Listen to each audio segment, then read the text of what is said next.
मालवीय नगर अग्निकांड में 23 मौतें हुई थीं और तमाम लोग घायल हुए थे, जिनमें से तमाम लोग अभी भी बेड पर पड़े हुए हैं। और कैसे वो ठीक होंगे, आगे की उनकी दिनचर्या कैसे चल पाएगी, क्या उनके ज़िंदगी का रूटीन रहेगा, किसी को कुछ नहीं मालूम।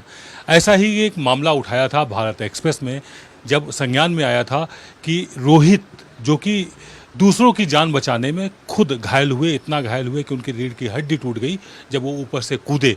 इसके बाद इनकी कोई सुध लेने वाला नहीं था। क्षेत्रीय कुछ जागरूक लोग एक्टिव हुए, जिनमें एक मोहतरमा हमारे साथ हैं और एक पूरी तरह से यूट्यूब से लेकर के मीडिया में एक्टिव रहती हैं, नफीसा। वो उन्होंने इस बात को उठाया और हम तक बात पहुंचाई।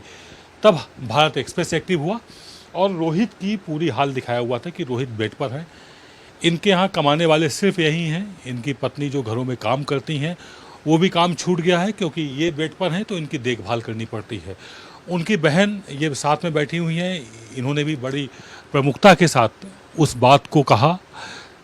जब भारत एक्सप्रेस ने इस पूरी बात को उठाया, तब जाकर के नींद में सो रहे जिम्मेदारों की नींद टूटी और उन्होंने हालचाल जाना रोहित का। खुद डीएम यहाँ चल कर के आए। रोहित को जो मुआवजा मिलना चाहिए था 5 लाख, वो रोहित के खाते में आ चुका है और रोहित का प्रॉपर इलाज चल रहा है। हम सबसे पहले बात करते हैं उनसे जिन्होंने इस पूरे मामले पर ये साबित किया कि नहीं, समाज में कुछ लोग जिंदा हैं जो आवाज़ बन जाते हैं ऐसे पीड़ितों की।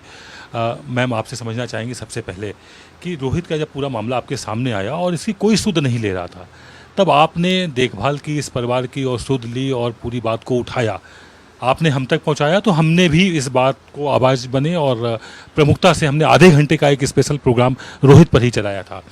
अब जाकर के इसको सहायता मिल गई है, क्या कहेंगे? जी बिल्कुल, सबसे पहले मैं आपका शुक्रिया अदा करना चाहूँगी भारत एक्सप्रेस का। उसके बाद जो है जब रोहित का हमारे पास ये मैटर आया तो बहुत बुरी हालत थी कि खाने तक का भी इंतज़ाम नहीं था रोहित का, कि मुझसे भी नहीं देखा गया। इनकी सिस्टर के साथ है कि मैं भी रोने लग गई थी एक पल को। तो उसी के साथ जो है नफीसा खान है, अमन संदेश रिपोर्टर, जिन्होंने इनकी आवाज़ मेरे तक पहुंचाई और उसके साथ हमने मिलकर के इतनी मेहनत की 8 दिन के अंदर की। और आपसे संपर्क हमने किया भारत एक्सप्रेस से कि नफीसा की आवाज़ को बुलंद जो किया भारत एक्सप्रेस ने किया, उसकी आवाज़ बुलंद होने का ये रिजल्ट आया कि जल्दी ही रेखा गुप्ता जी के संज्ञान में ये मैटर आया और उन्होंने जल्द से जल्द जो है इसकी तरफ, रोहित की तरफ को ये संज्ञान लिया और डीएम साहब को ऑर्डर किया कि आप जल्दी जाइए, रोहित की मदद कीजिए, जो भी उसको मदद चाहिए। रोहित, अब आपकी मदद हो चुकी है और डीएम ने आश्वासन दिया है कि प्रॉपर आपका जो भी इलाज है वो होता रहेगा, क्या कहेंगे आप? जी, बोला है जी हॉस्पिटल में जब तक इलाज होगा तुम्हारे फ्री में होगा दवा ववा। और जो 5 लाख के जो चेक है डीएम सर हमको दे दिया, हम बहुत खुश हैं। क्योंकि खुश इसलिए हैं जब हॉस्पिटल से हमने आए घर पे तो मेरा कोई सुनवाई, कोई सुनने वाला, कोई देखने वाला कोई नहीं आए थे यहाँ पे घर पे। वही दो दीदी है जो चैनल 2 बहन है, 2 दीदी है, वो दोनों बहन आकर मेरे घर पे देखा पूरा ऐसा हाल मेरा पूरा। वही दोनों बहन आवाज़ पूरा ऊंचा किया, आगे बढ़ाया जी, मेरा इतना हेल्प मिला दोनों बहन का। और जो ये दीदी है, रसोई वाला दीदी है, सुबह शाम हमारा घर पे खाना पुगाते है, वो दीदी बहुत हेल्प किया, बहुत मदद किया। वो दीदी के हमने थैंक यू बोलते हैं, शुक्रिया बोलते हैं दीदी को। रोहित की सिस्टर भी यहाँ पर सामने हैं, बैठी हुई हैं। हम पिछली बार आए थे तब इनसे भी हमने बात की हुई थी। अब तो थोड़ी तो राहत मिल गई, 5 लाख रुपए आ गए कम से कम, कुछ तो ऐसा लगा कि नहीं, सुकून है। इलाज वगैरह कैसा हो रहा है, इनका ट्रीटमेंट प्रॉपर निःशुल्क? पिछली बार आपने बोला था कि दवा लेनी पड़ रही है आपको, आप अपने पैसों से दवा लाई हैं और दवा भी जो लाई हैं वो जमा पूंजी ख़त्म हो गई है। नमस्ते, पहले तो आपको धन्यवाद बोल रहे हैं सर। हम तो हॉस्पिटल जा ही रहे हैं दवा ले दिखाने के लिए। डॉक्टर से हम लोग बात किए कि अब कितने दिन में आना है, बोले कि 2 हफ्ते में फिर आना है दिखाने के लिए। मगर ये दवा ठीक से हम लोग को बता नहीं रहे कि दवा चलेगा कि नहीं चलेगा। अगल बगल के तो बोल रहे हैं कि दर्द का दवा ज़्यादा मत चलाओ क्योंकि नुकसान करेगा भाई का। तो हम लोग भी अपने हिसाब से हम लोग दवा चला रहे हैं। तो दवा तो सब हम बंद करवा दिए क्योंकि दवा ख़त्म हो गया है।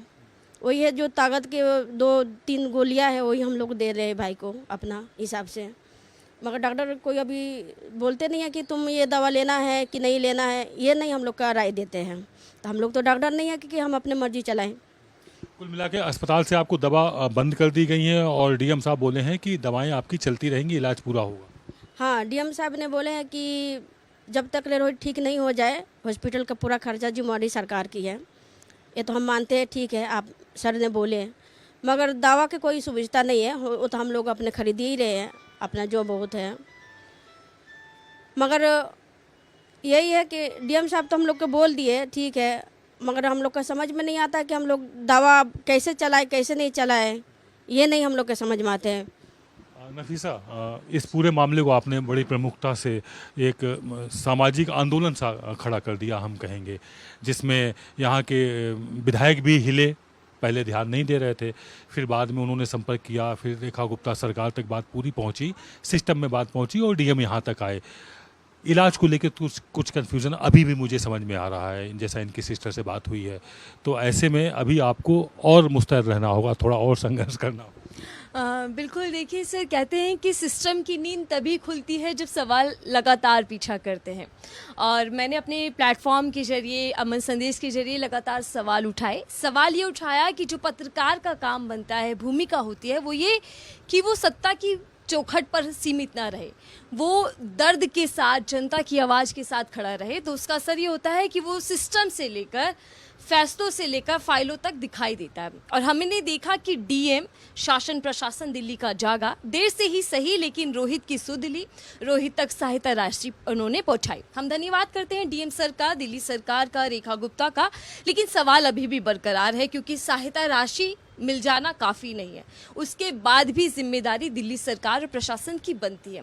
जैसा रोहित की बहन बता रही हैं कि वो अस्पताल जा रही हैं, अस्पताल में क्या उनको सहायता मिल पा रही है, आश्वासन तो मिल गया है कि पूरा इलाज उनको मिलेगा, लेकिन अब उनको कितना वहाँ पर सहायता मिल रही है, इलाज कितना मिल रहा है, इसको लेकर भी हम लगातार कोशिश कर रहे हैं कि हम डीएम के संपर्क कर सकें, इलाके के जो एमएलए हैं उन तक राब्ता कर सके कि आगे की भूमिका क्या है। इसी के साथ साथ सवाल एक और है, क्योंकि जब मैं रोहित से बात कर रही थी ऑफ कैमरा, तो रोहित से मेरी बात ये हुई कि उनको सहायता तो मिल गई, लेकिन सम्मान कहाँ है? वो सम्मान जो दिल्ली सरकार, दिल्ली की सीएम रेखा गुप्ता लगातार बांट रही थी उन जाबाज हीरो को, जो फरिश्ते के रूप में संगरी कांड में सामने आए। अब सवाल ये है कि अगर वो जाबाज हीरो थे, वो वाकई उन्होंने लोगों की जान बचाई, तथा कथित लोग, तो फिर उसमें रोहित क्यों नहीं शामिल है? क्योंकि रोहित ने भी 2 लोगों की जान बचाई। अगर सीएम रेखा उन लोगों को सम्मानित कर रही हैं, सम्मान राशि चेक बांट रही हैं, तो फिर वो रोहित का चेक कहाँ पर है, वो सम्मान कहाँ है? सीएम रेखा क्यों नहीं अभी तक मुलाकात करने आई? नफीसा का सवाल जो है वो वाजिब है। जान जोखिम में डालकर जिस जाबाज ने 2 लोगों की जान बचाई और खुद उनको बचाने के बाद जब वो ऊपर से कूदा, छलांग लगाई, तो उसकी रीढ़ की हड्डी टूट गई। तो ऐसे में असली जाबाज, असली हीरो तो ये सामने लेटा हुआ है। एक जो सम्मान मिलना चाहिए, राशि, सहायता राशि तो मिल गई, लेकिन जिस सम्मान का ये रोहित हकदार है, वो सम्मान भी इसको मिलना चाहिए। और जो इलाज को लेकर कन्फ्यूज़न है वो भी दूर होना चाहिए। इसको कितने टेबलेट्स की ज़रूरत है, कितनी दवाओं की ज़रूरत है, क्या मलहम पट्टी होनी है, इसको लेकर के शायद मैक्स हॉस्पिटल की तरफ से उतनी मुस्तैदी नहीं है जितनी मुस्तैदी का वादा रेखा गुप्ता सरकार ने किया हुआ है। कैमरा पर्सन रमेश राय के साथ आदित्य द्विवेदी, भारत एक्सप्रेस, दिल्ली।